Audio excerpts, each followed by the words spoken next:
Okay, when we begin the game, both the hero and the Overlord receive 5 fortune and have their ultimate ability charged. So they're able to make use of it from the very beginning of the game. In addition, each player gets to draw 2 power cards. I'll show you the hero's power cards. In this case, the hero has gained Victorious, which he can use to allow him to roll 2 additional blue dice. And then Hidden Chest. When the Dungeon Lord draws a power card, the Dungeon Lord must discard that power card, and the hero gets to draw a power card. So that's fairly nice for the hero. The Dungeon Lord, on the other hand, has drawn Violent Magic. He gets to deal a wound for each surge he just rolled on his dice. And Waiting in the Shadows. When the shadow track shifts towards the light, he can fully recharge his ultimate ability. Both fairly nice sets of cards for both of them. We've picked our skill, as I mentioned. One thing left to do, let me draw 4 more cards for the Overlord from the creature deck. We'll be drawing from level 1 to start. And here are the 4 level 1 creatures. A Gibbling, Dexterity and Knowledge challenges. A Dark Gnome, Dexterity, Knowledge, and Strength. A Goblin, Dexterity, and a Core Viper, Dexterity or Strength. We'll put these 4 creatures here, and we'll select them depending on the type of feat this hero is trying to complete. And we're going to stick with the Ascension card as our example card, but let's begin by setting up the game. We take the Archivist of Souls and we read the back of the card, and I'm going to read this to you to set the tone. The Book of Tarake. The Archivist of Souls has remained sealed in his tomb for many years until now. His undead minions have stolen a book written by the fable healer Tarake that has the power to revive the Archivist. If he is not stopped, the Archivist will free himself from his dungeon and wreak havoc across the land. His dungeon lies under a hill, dotted with caves and topped with the ruins of an old library. Now we have to make a choice here. The hero can choose to either walk to the ruins of the library or search for a cave in the hill. I'm going to let a die decide what we choose to do. 1 through 3 will walk to the ruins, or 4 through 6 will search for a cave. I roll. It is a 1, so we're walking to the ruins. A path leads up the hill to the ruins of the library. You pick your way through toppled stone walls and rotting bookcases. A narrow set of stairs descend into the darkness of the hill. Notice that because we've made this choice, the Archivist gains 2 additional fate, and the shadow track becomes glowing, which is 1 step into the light side of the light tracker. And now, we can begin our first challenge. Let's read the flavor text for this card and see how the hero begins tracking down the Archivist. He's walking into the library. What happens when he enters it? The corridor comes to an abrupt end. You look up to find yourself at the base of a shaft that opens up 100 feet into the stone of the mountain. One side of the shaft is covered in thick spikes, and frayed ropes dangle down the opposite wall. Some 80 feet up, you see a ledge with light filtering down through the spikes and ropes. You look at the faint light above and back down the hall where you've come from. There is no other way to go but up. And the choice is, should the hero climb the spikes or jump for the rope? And I'm going to show you what the options are and what would happen depending on what the hero chose. Climb the spikes is a knowledge challenge, and jump for the rope is a strength challenge. So you give the hero both of those choices. In our case, 1 through 3 is climb the spikes. We roll. We get a 6. The hero is jumping for the ropes. Pulling yourself up the ropes, you kick at the wall and climb. The old cords flap like a spiderweb in the wind. A sleeping beast awakens, crying out from above, and spirals down on its wings. You scramble for a safer position. This is a strength challenge. So let's begin the challenge. Prior to showing you the challenge itself, I wanted to show you the actual rules from the rule book. Here's a list that I've copied from the PDF to show you the sequence of the Dungeon Lord's turn. Use this as a reference. It's on the back of the rules book if you have the book itself, and it will remind you what needs to occur. The Overlord would begin by picking a monster that he feels is the most useful for the challenge. In this case, we are going to pick a monster that has strength listed in its abilities. That would be the Core Viper. When the Core Viper is played, we deal 1 damage to the hero. The hero has no way to stop this that I know of. We tap the creature. The damage goes on to the hero's armor, which I'm going to scoot up so you can possibly see it a little better. And we now get, due to the Core Viper, an additional red die for the challenge. So we have 1 red die, and we always have 2 black dice. We have our ultimate ability charged. There isn't a lot going on in this challenge. This is just a strength challenge. So the only thing that's up for grabs is an experience point. So the Overlord's just going to begin. But there is one more thing to keep in mind. Any charges rolled, if you have a full charge meter, are wasted. We are going to actually use our ultimate ability before we roll and add 2 additional blue die to our roll. And let's see what the Dungeon Lord can come up with. And it's a mediocre roll, not terrible, not great. 2, 3, 4, 5. Notice he did get 2 charges, so he's able to take 2 of the 3 charges he spent and put them back on his card. 2, 3, 4, 5. Now he has 7 fate tokens. He's going to use 1. I like to have about 6 swords. That makes me feel fairly confident, especially early on. He rolled, he now has 6 swords. The hero needs to overcome 6 swords, so 6 swords is not enough, the hero needs 7. The Overlord feels fairly confident in his chances of winning this this trial. He's going to stop at 6 swords. Let's see what the hero can come up with. During a challenge, the hero's turn is very similar to the Dungeon Lord's turn. The hero gets to roll 2 challenge dice, 2 white challenge dice that are equivalent to the black challenge dice the Overlord rolls. Then he gets to add any attribute dice and any skill dice to that roll. The hero then can use fate to gain additional rolls. And he can play power cards. All of this together leads to the final sum of swords that the hero achieves, and that's compared against the Dungeon Lord's sum. We'll begin by taking the 2 white die that the hero automatically gets. We'll look at the hero card. For a strength challenge, the hero gets 1 blue die. So there, we have 1 blue die. There are enough dice here, too, that we never have to touch the Overlord's pool.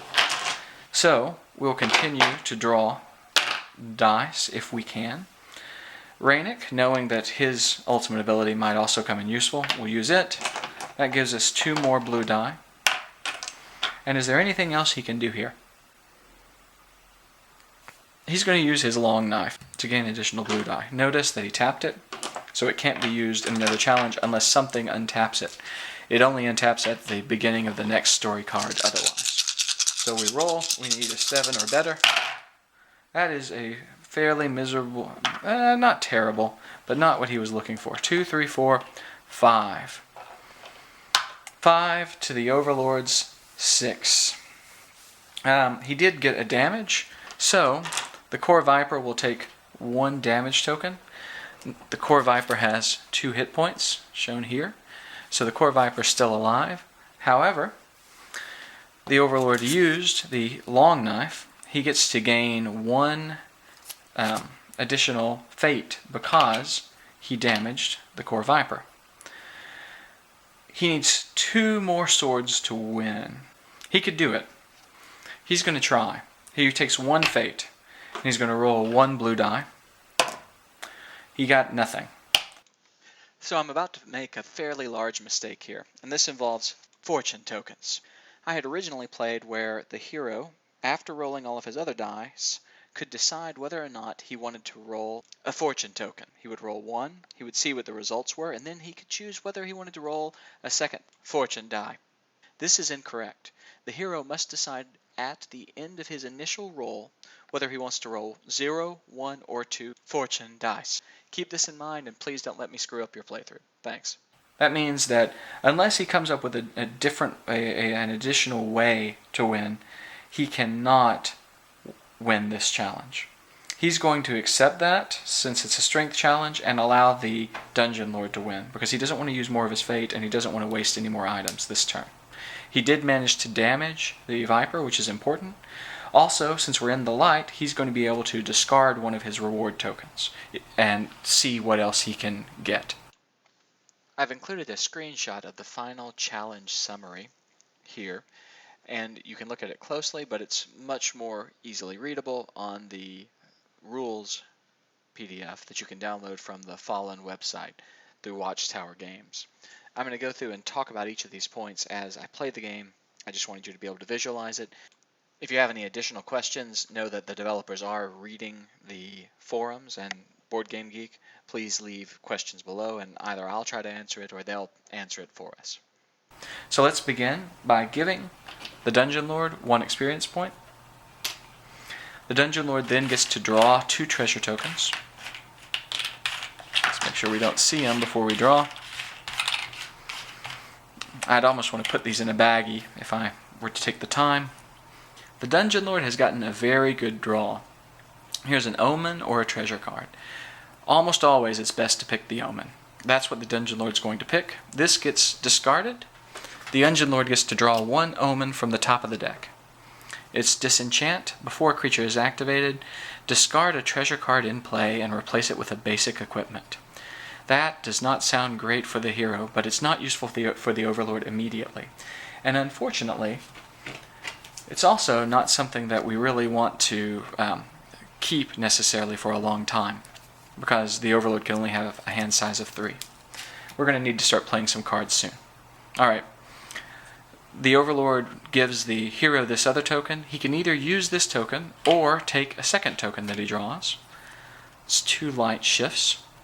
The hero player, being savvy, is going to discard the 2 light shifts using his ability that's associated with the ultimate ability when in the light side of the light track, and draw another token. It is a wound.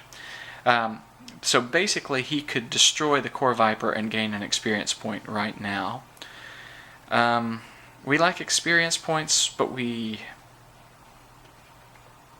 probably like power cards a little more right now. So he's going to draw a power card and gain a surge. So the power card he draws is, on any roll, he gains a shift in the light and an additional surge.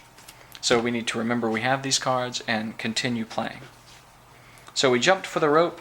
We have a beast trailing after us. What are we going to do? Are we going to hold still and hope he goes away, or are we going to fight the flyer? Both of these are different from what we've seen in the past. This challenge has a black box associated with it. This means it's a difficult challenge, which means the Overlord gets to roll 1 additional blue die. If this were a white box, it would be an easy challenge, and the hero would get to roll 1 additional blue die. Or he can fight the flyer, in which case he takes a wound, and it's a dexterity challenge. Let's again let the dice decide. We're going to do 1 through 3 for hold still, and 4 through 6 for fight the flyer. We roll, it is 5, fight the flyer. That's probably what I would have picked anyway. We receive a wound immediately. Let's read what happens. You push off from the wall, holding the rotten rope in one hand and your sword in the other. A reptilian mouth snaps at your head as you swing past. You swing back again and slice at the monster. And it's a dexterity challenge, and that is something that Raynick likes, because that is one of his strong suits. We'll begin by looking at the Overlord's creatures and picking a creature to compete in the Dexterity Challenge. In this case, the Dungeon Lord is going to pick the Gibbling. This gives him a special ability for a Dexterity Challenge, and it gives him 2 additional blue dice. So we're going to tap that, pick up 2 additional blue dice, his normal 2 black dice. He is not currently charged all the way, and we don't have any real things we can do right now.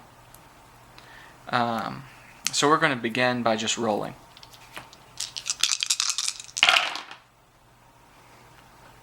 Okay, again, this was kind of a mediocre roll in some ways. He got 1 damage that's dealt to the hero. Remember, the hero has 8 hit points.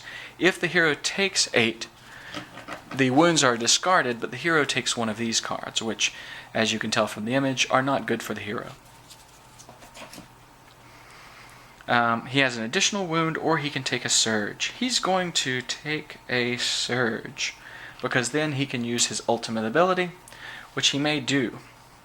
3 possible swords. He will use his ultimate ability. The advantage to being the Overlord is you also get to look at the card. He's actually not going to use his ultimate ability because he doesn't care as much about this combat as he does about the next one. And the reason he doesn't is there is something he wants to win in the next combat. So he's going to make a token resistance. He will spend 1 fate to roll an additional die. Okay, so the hero needs to roll 5 or more. This shouldn't be terribly difficult for the hero, especially if the hero plays well. He will roll his 2 white dice. He gets 1 red dice for this being a dexterity challenge. That's what he's going to start with. He just needs a 5 or more. Let's see how this goes. Kind of mediocre. The red die was nil. He does get 2 more charges, and he'll immediately use his ultimate ability to roll 2 more blue dice. There we go. That puts him at 4. He wants to win this challenge. He needs 1 more dice. 1 more die roll. He's going to begin by spending a fate and rolling, and he got a sword.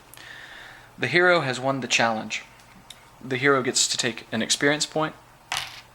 He did not deal any damage to the monster because he only gets to select either a charge or a damage if both symbols are shown on a die. So the monster's in good shape. If the hero did not roll a damage, then the Overlord gets to steal a fortune token. He rolled the damage, but he didn't use it, so that rule to me means that the fortune token is taken by the Overlord. Now the hero gets to draw the first 2 treasure cards. He draws 2. He used his ultimate ability, so he can discard again. In this case, there's a fortune, and there are a 3-sided die. He's going to use his fortune to discard this and draw 1 more, hoping that it's worse, and it's 1 light shift. This is better in some ways. Again, it'll put us in the dark, but it's not hard to shift back 1. So he's going to take a fortune. He's going to take a fortune. He's going to take an additional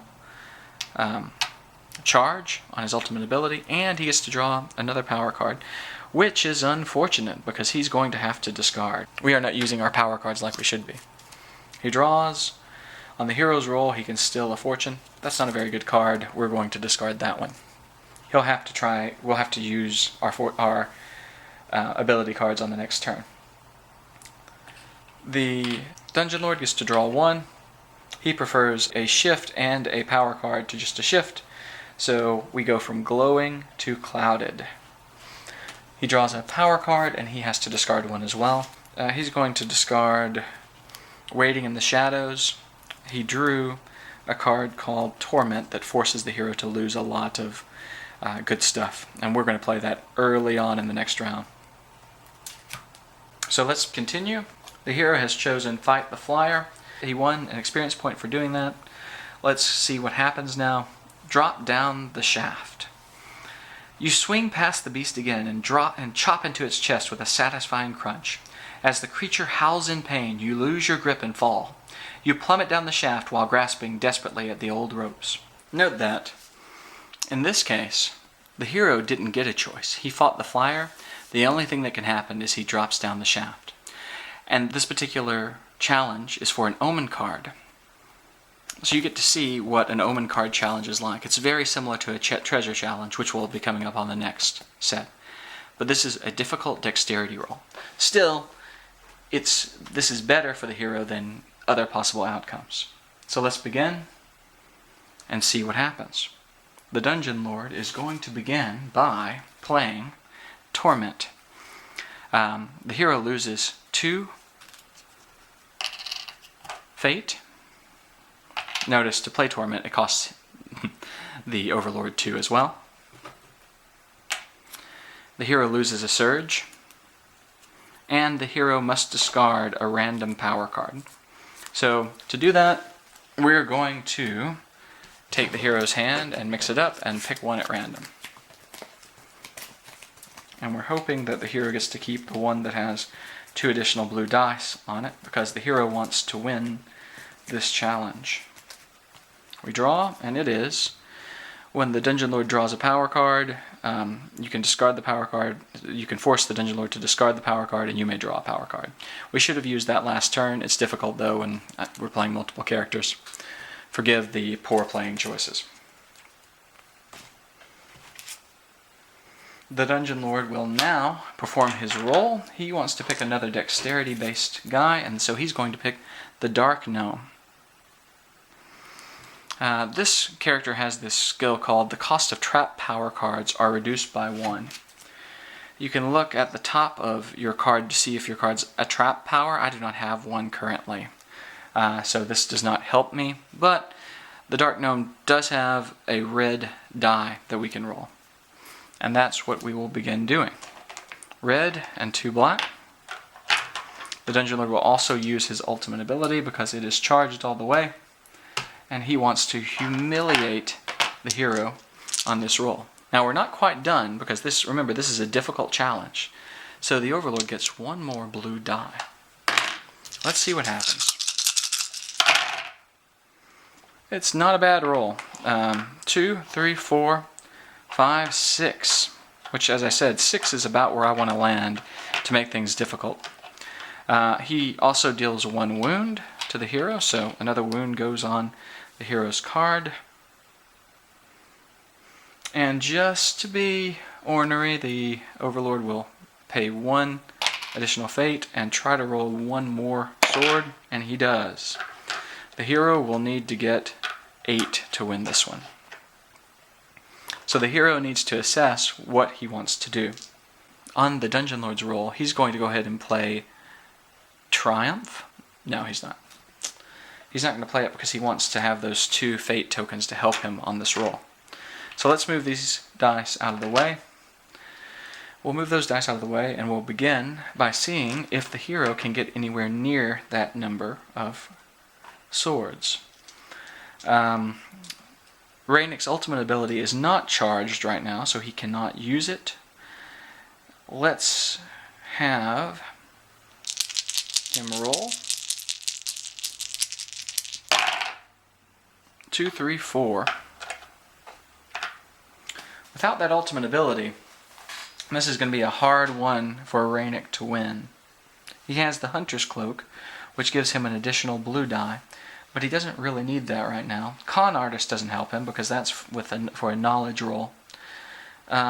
He could use his Victorious and roll 2 more blue dice, but I think he'll hold off because this isn't looking so hot. The Dark Gnome does get a wound. Yeah, I don't see him coming through this very well. Let's go ahead and use our Triumph ability. It costs 2 in the dark. He'll use this power card to move the tracker back into the light. He gains a surge by doing that. This gets discarded. It just preps him for the next challenge. So the Dungeon Lord wins. The Dungeon Lord gains an XP. And now the Dungeon Lord has 2. And I'm going to show you how we can level up our creatures in a minute. Let's go ahead and draw our reward tokens, though.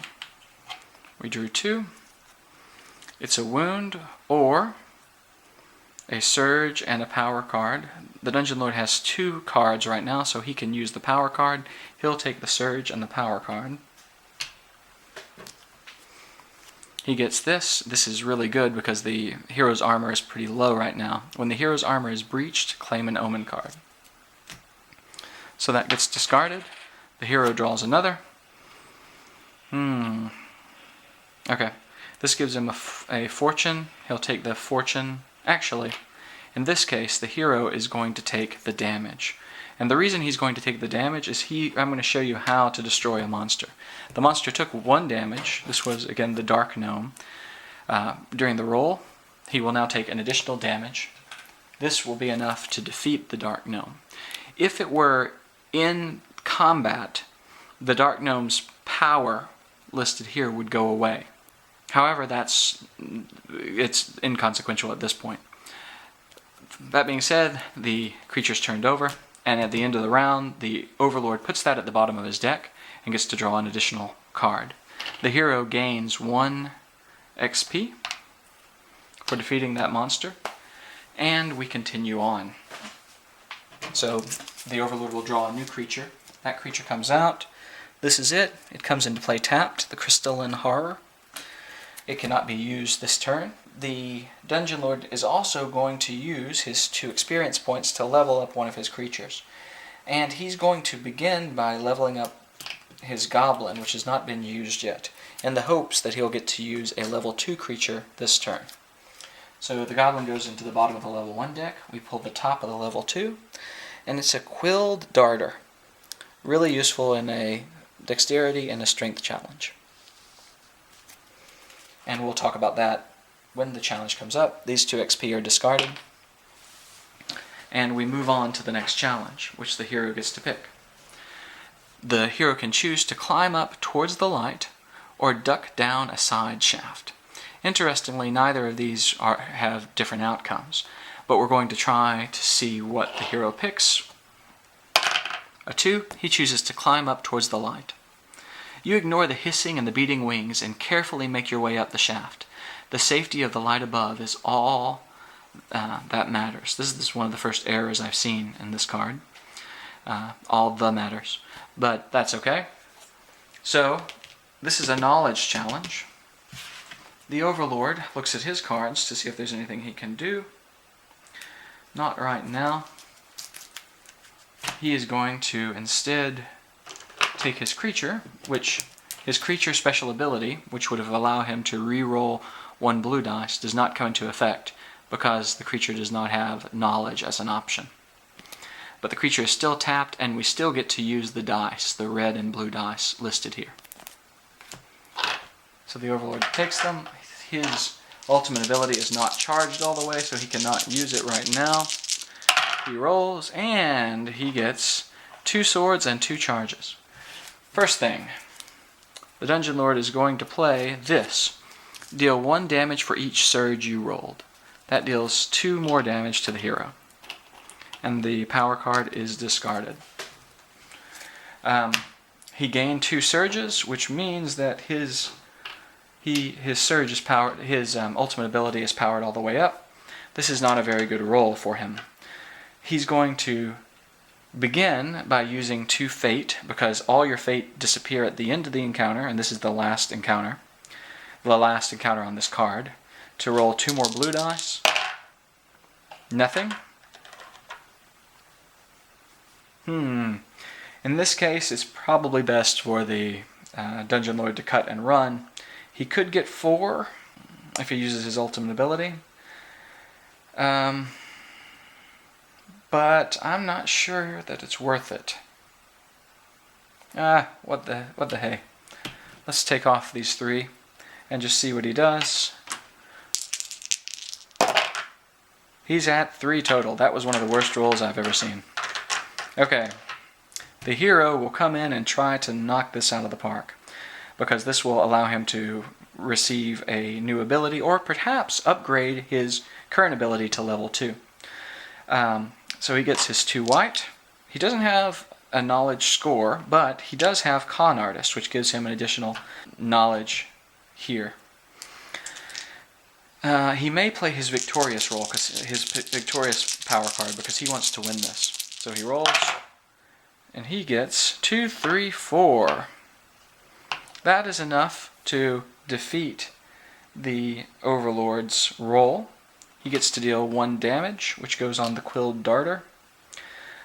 He is not going to use his power card, and is instead going to go ahead and take the victory. Okay. So taking the victory, he did not use his ultimate ability, but he does get to draw the first 2 tokens.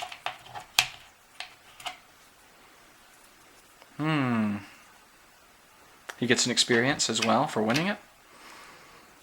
This is a hard choice. He can actually defeat that creature and get 1 more experience point, Or, if the Overlord takes the card, he's going to breach his wound. It would be great if he could discard this, but he's going to have to take this.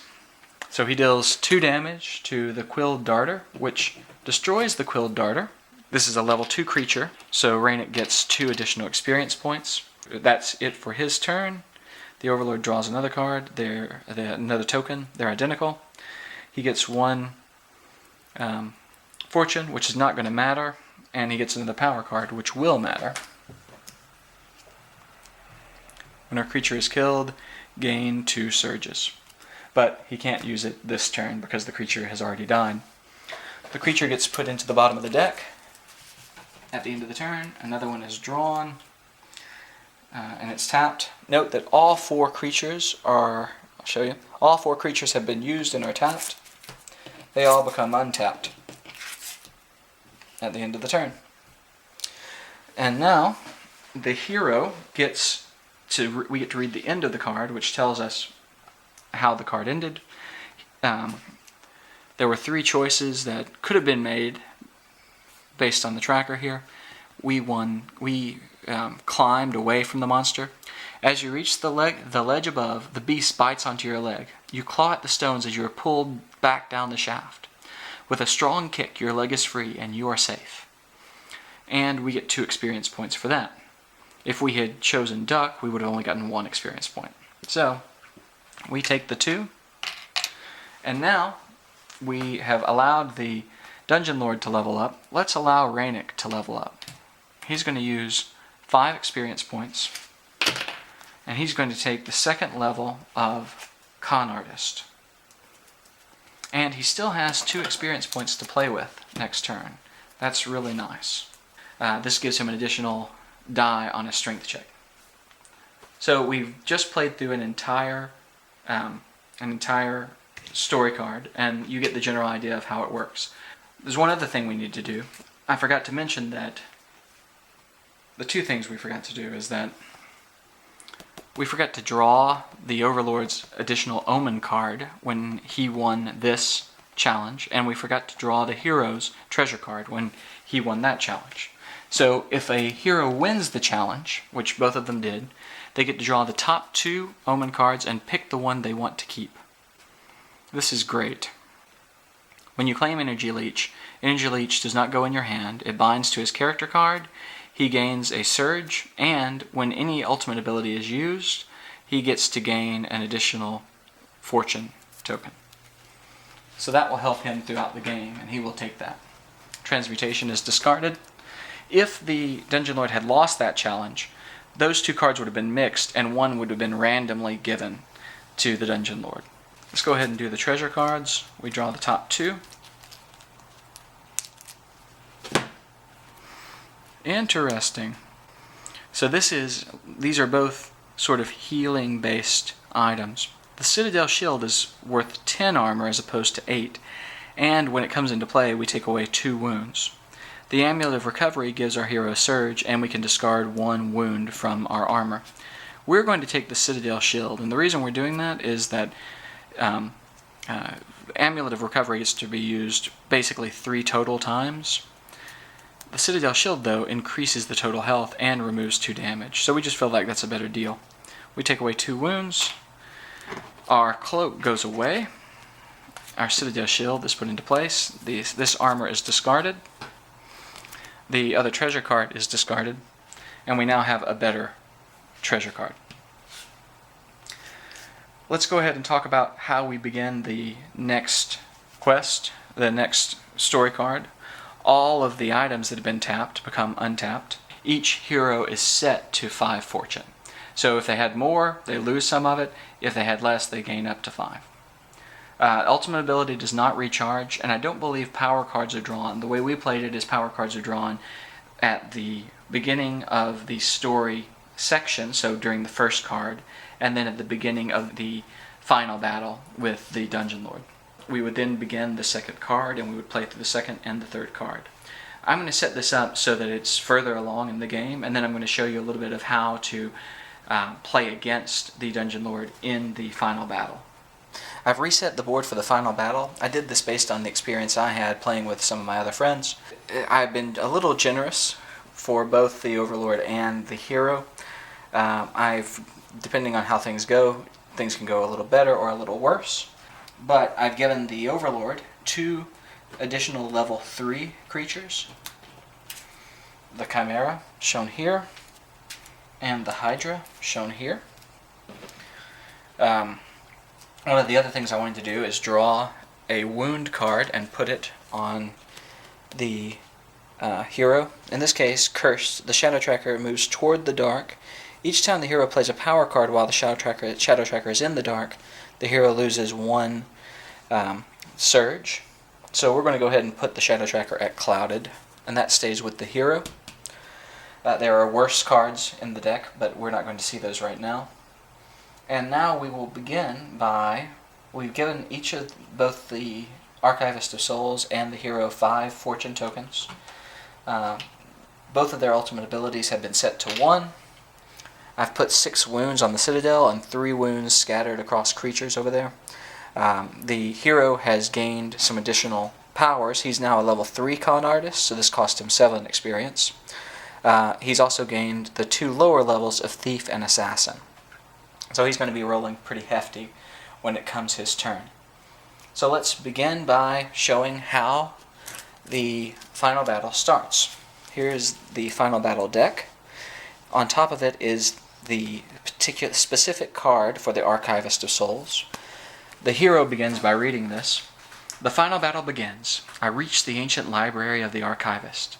Stacks of old books towered above me on all sides. At a desk of stone sat the Archivist of Souls. His withered hand dabbed a quill into a bottle of ink. One long finger dragged across a page in an old book. His lips whispered the words that would release him from the dungeon. The Archivist slowly looked up from the page and spoke. Whatever it is you seek, death is all I shall offer. So, that's how we begin the challenge. We're going to assume that we are on the final challenge. The way to win is that the Overlord and the hero have to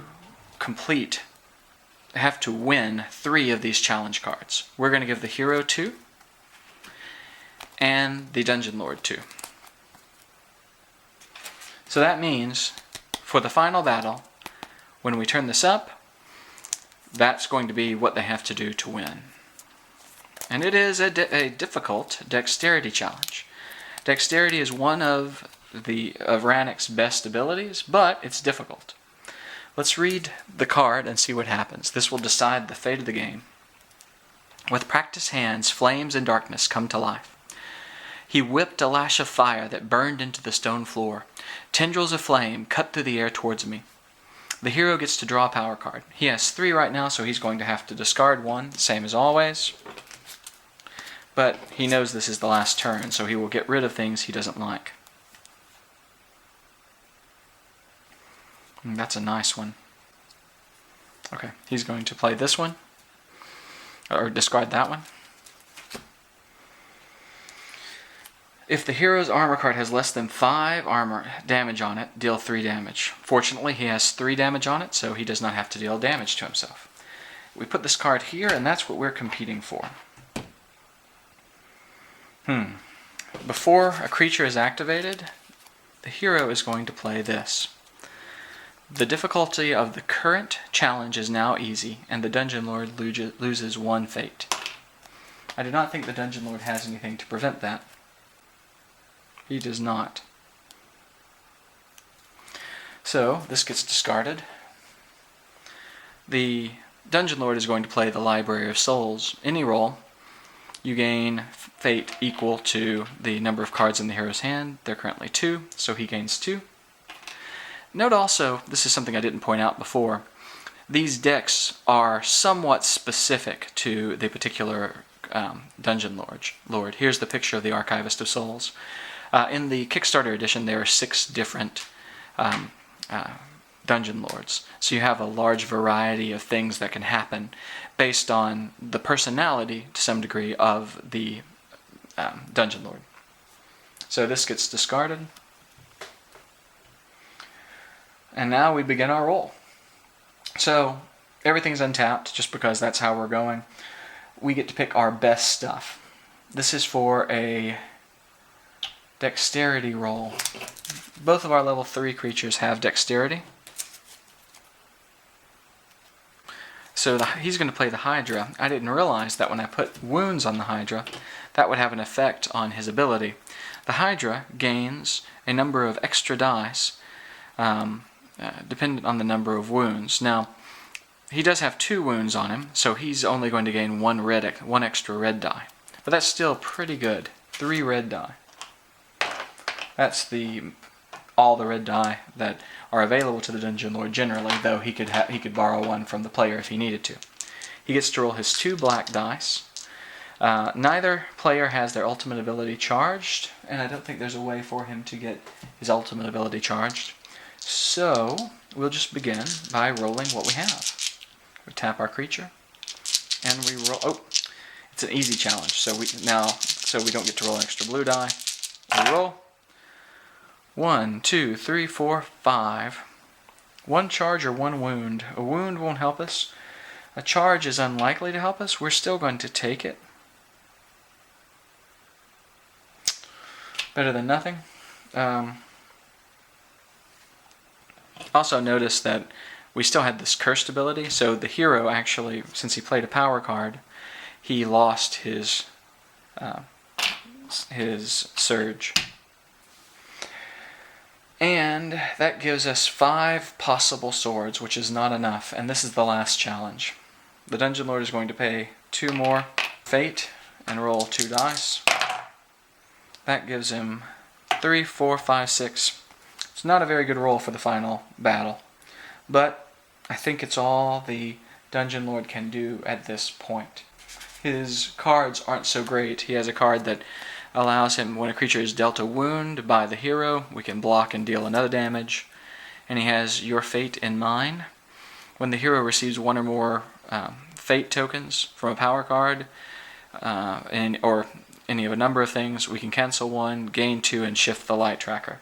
Not so useful right now. So the Dungeon Lord will go with what he has. 6 swords. Can the hero win this battle? He's going to go all out. It is a Dexterity challenge. From his card, we get 1 red die for a Dexterity challenge. Let me not pull from the Dungeon Lord's group of dice. So 2 white, 1 red. Let's look and see what other skills he has. Assassin gives him 1 additional blue die. Con Artist gives him 1 additional blue dice. And Thief gives him 1 additional blue dice. He's going all out again. His bow is ready. This bow gives him a red die and allows him to re-roll 1 of the Dungeon Lord's blue dice, which he will do. Let's add the red dice to our hand and go ahead and re-roll the blue. Still a sword, so it didn't really matter. Finally, is there anything else we want to do here? I think that's it. So he needs to get 7 or better. So he rolls 1, 2, 3, 4, 5, 6, 7. And he hasn't spent his fate yet, but I don't think he needs to. In addition, he had power cards that could help him.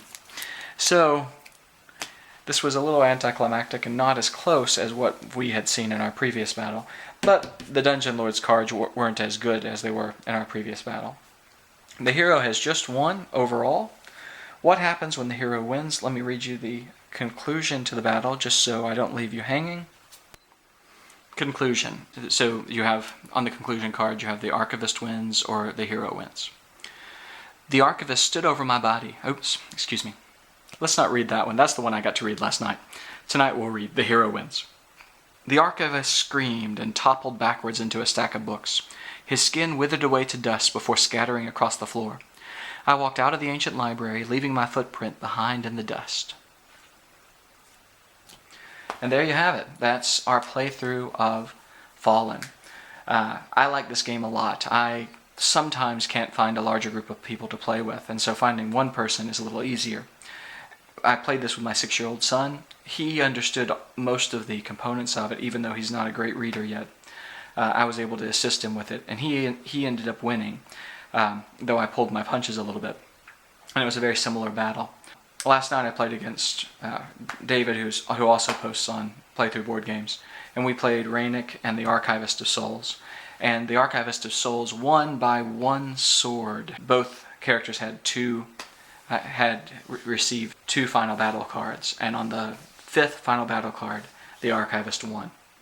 So the game seems to be pretty well balanced, and endless replayability. As I showed in my video where I unboxed Fallen, there are a ton of story cards.